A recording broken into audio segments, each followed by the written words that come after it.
घिसा पिटा नहीं, बिहार को नया मुख्यमंत्री चाहिए। किसी गरीब और दलित को मुख्यमंत्री बनाएंगे। प्रशांत किशोर को कुर्सी की लालच नहीं। जी हाँ, यही बात जनसुराज के सूत्रधार कह रहे हैं और एक अलग ही अंदाज में बिहार की सरकार की बखियां उधेड़ रहे हैं और बिहार की जनता से साथ मांग रहे हैं, वादा कर रहे हैं। क्या कुछ कहा है प्रशांत किशोर ने? पहले आप उनको वीडियो में सुनिए। व्यवस्था जिसमें जाति पाति मंदिर मस्जिद को छोड़कर भारत पाकिस्तान की बात न होकर बिहार के बच्चों की बात होगी, बिहार के बच्चों की शिक्षा और रोजगार की बात होगी। हर हालत में 1 साल में पलायन को रोकने का प्रयास होगा। इस बात को लेकर इस बार वोट पड़ेगा और हम लोग का विश्वास है कि सभी के सहयोग से ये व्यवस्था को नवंबर में बना दिया जाएगा। अब आपकी जो बहुत बहुत धन्यवाद।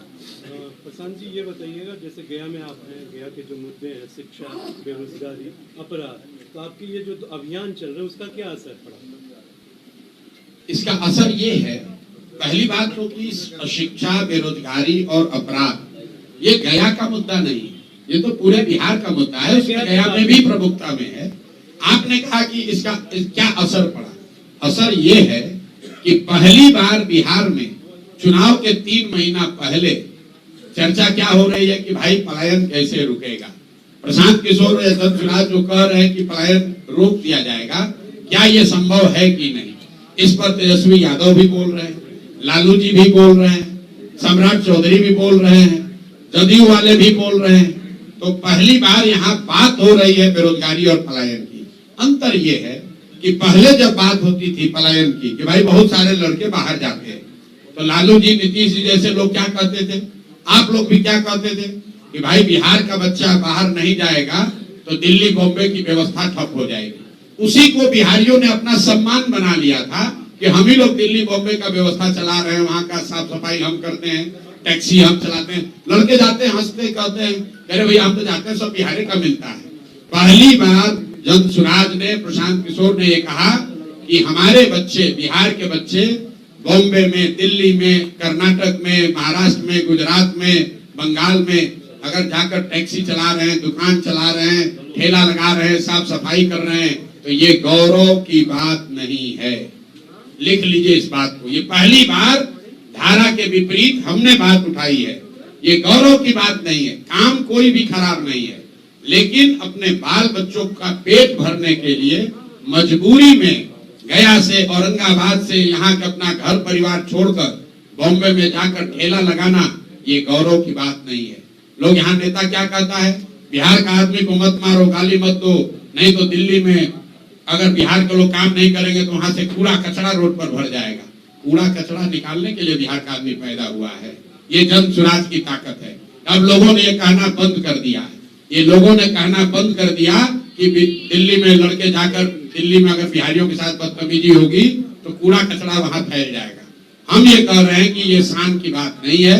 शान की बात तब होती जब बिहार के लड़के बिहार में काम कर रहे होते, हम लोग इतनी सब्जी, इतना फल यहाँ उगा रहे होते, इतना लीची आम उगा रहे होते कि बताते कि अगर बिहारी कह के गाली दोगे तो यहाँ से भेजना बंद कर देंगे, दिल्ली में तुम्हारा खाना रुक जाएगा। हम लोग ये चाहते हैं। मोदी जी अभी आए, उन्होंने कहा कि वंदे भारत ट्रेन एक खुलेगा, सहरसा को उन्होंने कह दिया सहरा। चलिए वो तो मिस्टेक हो गया, टेलीप्रिंटर का होगा। आप बात समझिए कितना बड़ा फर्क है जो जनसुराज कह रहा है, जो अभी तक लोग कहते आए। मोदी जी ने मधुबनी में कहा कि सहरसा से एक नई आधुनिक ट्रेन दी जाएगी जिससे श्रमिक परिवार के बच्चे गुजरात और महाराष्ट्र में जाएंगे, उनको जाने में सुविधा होगी। पत्रकारों ने लिखा, आप लोग भी यूट्यूब पर चलाए, मोदी ने 4 ट्रेन का गिफ्ट दिया। नेता लोग कह रहे हैं देखिए मोदी जी आकर कितना बड़ा काम किए हैं। पहला व्यक्ति है प्रशांत किशोर, हम विरोध करते हैं, हमें ऐसी ट्रेन नहीं चाहिए। ऐसी ट्रेन नहीं चाहिए जिसमें बिहार के बच्चे जानवरों की तरह मजदूर बनकर गुजरात जाए, महाराष्ट्र जाए काम करने। अरे आपको ये भी नहीं समझ में आ रहा है मोदी जी क्या कह रहे हैं कि श्रमिक परिवार के बच्चे, मतलब पूरा बिहार का जो बच्चा है वो श्रमिक परिवार है, और वो श्रमिक परिवार के आपके बच्चों को गुजरात में जाकर नौकरी मजदूरी करने के लिए आपको ट्रेन दे रहे हैं। आप जितने पत्रकार बंधु लोग हैं, जरा जाकर मोदी जी का स्पीच देखिए। अगर मोदी जी में दम है तो यही बात जाके गुजरात में कह दें कि गुजरात में एक नई ट्रेन चलेगी जिस पर गुजरात के श्रमिक परिवार के लोग महाराष्ट्र, तमिलनाडु में, दिल्ली में जाएंगे काम करने। वो कह सकते हैं ये बात। ये सिर्फ बिहार में कहा जा सकता है और बिहार के लोग इतना, हम लोग की चेतना मर गई है कि हम लोग इसको विकास मान रहे हैं, हम लोग इस पर ताली बजा रहे हैं। भैया ट्रेन चाहिए, लेकिन वैसी ट्रेन चाहिए जिसमें हम लोग यहाँ से बिजनेस व्यापार करें, वैसी ट्रेन चाहिए जहाँ से चीनी सीमेंट छड़ यहाँ से बनाकर भेजा जाए। वो ट्रेन बिहार के लोगों को नहीं चाहिए जिस पर हम लोग के बच्चे मजदूर बनकर गुजरात और महाराष्ट्र के फैक्ट्रियों में जाकर अपनी जवानी बर्बाद करें। ये फर्क है जनसुराज का और दूसरे दल का।